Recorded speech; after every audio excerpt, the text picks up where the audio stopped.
Today I would like to talk about the military, the police, mass surveillance, and MET. So here at MET, compared to an ordinary classroom, MET classes are less controlled. In a normal class, the teacher and you are usually watching each other the whole time, and you rarely leave your seat.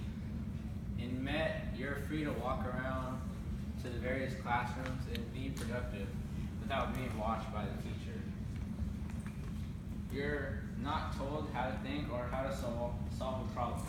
You're taught how to think critically, how to analyze a problem, and it is up to you to formulate a plan to solve it. A normal school has you solve problems in a standardized format, rather than explore alternative methods.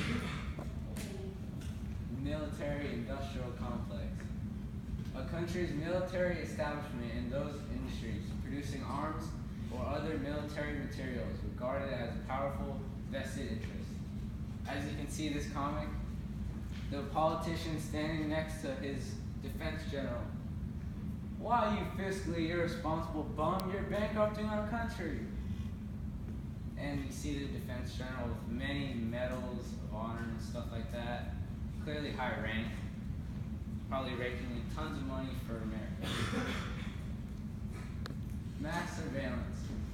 Well, mass surveillance is the subjection of a population or a significant component of a group to indiscriminate monitoring. It involves a systematic interference with people's right to privacy. What is a standing army? A standing army is a permanent, highly trained professional army. It is composed of full-time soldiers who may be either career soldiers or conscripts, and is not disbanded during times of peace. As you can see, there's the police there with, looks like a riot shield tank that can be controlled, so they can walk with it and have protection, bullets, stuff like that. Is America becoming a police state? A police state is a term denoting a government that exercises power arbitrarily through the power of the police force. Originally, the term designated a state regulated by a civil administration, but since the beginning of the 20th century, the term has taken on an emotional and derogatory meaning by describing an undesirable state of living characterized by the overbearing presence of the civil authorities, such as random checkpoints, random searches, and use of excessive force. The Stop and Frisk Question Program, or Stop and Frisk in New York City, is a practice of the New York City Police Department in which police officers stop and question a pedestrian, then frisk them for weapons and other contraband. This is what is known in other places in the United States as the Terry Stop. In response to allegations that the program unfairly targets African American and Hispanic American individuals, then Mayor Michael Bloomberg has stated that this is because African Americans and Hispanic Americans are more likely to be violent criminals and victims of violent crime. Donald Trump is an advocate for stop and frisk. MRAP, Mine-Resistant Ambush Protected Vehicle.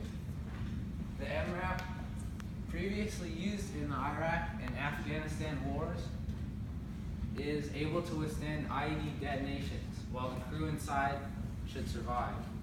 It weighs 18 tons, is 9 feet high, and can cost $500 to $1 million each. The U.S. Department of Defense 1033 program repurposes these vehicles for use with law enforcement agencies around the United States. As of 2014, 8,000 law enforcement departments has signed up to participate in this program. Program 1033 donates various other armored personnel carriers, tanks, assault rifles, vests, ammo, and post-war military equipment to cops. The MRAP in the picture to the right is equipped with an LRAD device. MRAP weapon systems.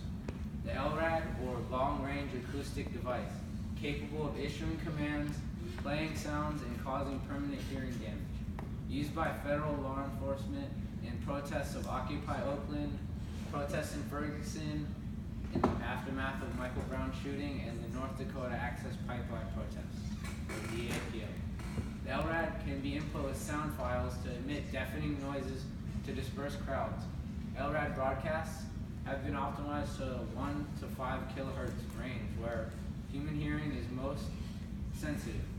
To quote LRAD Corp, when the scream, as locals called it, is deployed, the Toronto Star reported, the knees buckle, the brain aches, the stomach turns, and suddenly no one feels like protesting anymore. And here's this chart which shows typical sounds you might hear compared to LRAD sounds, and it's measured in decibels. So here, the first LRAD, the 100X, can make noises up to 137 decibels, which is louder than an air raid siren. And the highest, the 2000X, can be almost as loud as a rocket launch and can cause, like, brief exposure can cause permanent hearing damage. And also, other weapon systems used with MRAP are the CROWS system, which lets an operator inside the MRAP, which has like a screen and a joystick, and it can have a 50 caliber machine gun on top. So basically he's just inside playing the Xbox, but it's real life, and he's killing people, so he doesn't have to stand on top and get hurt. He could just stand in there like this on the controls, just killing them, and he's in there. Even an IED probably couldn't stop him because he'd survive anyways. Oh yeah, and the Boomerang. It's a gunfire locator developed by DARPA. Detects incoming gunfire and alerts the location to the MRAP drivers and stuff. NSA spying programs. Magic Lantern, a keystroke logging software developed by the FBI. It can be remotely installed and infect your PC with a virus that tells the FBI every button press you make on your keyboard.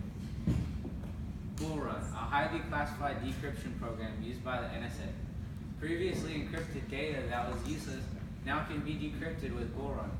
Uses advanced mathematical techniques and computer network exploits. DCS, FBI's point-and-click surveillance system that can perform instant wiretaps on almost any telecommunications device in the U.S. Can intercept text message and phone calls for playback analysis. The original whistleblower of the military-industrial complex, Major General Smedley Butler, from the U.S. Marine Corps, anti-war activist, born in 1881 and died in 1940. I served in all commissioned ranks from second lieutenant to major general, and during that period I spent most of my time being a high-class muscle man for big business, for Wall Street, and for the bankers. In short, I was a racketeer for capitalism. I was suspected I was just part of the racket all the time. Now I'm sure of it. So basically, he was just being used for big interests and cash. Founding Father James Madison's stance on standing armies.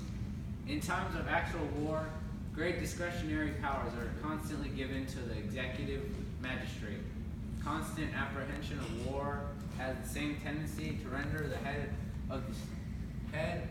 too large for the body.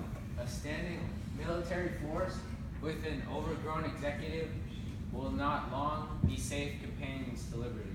The means of defense against foreign danger have been always the instruments of tyranny at home. Among the Romans, it was a standing maxim to excite a war whenever a revolt was apprehended.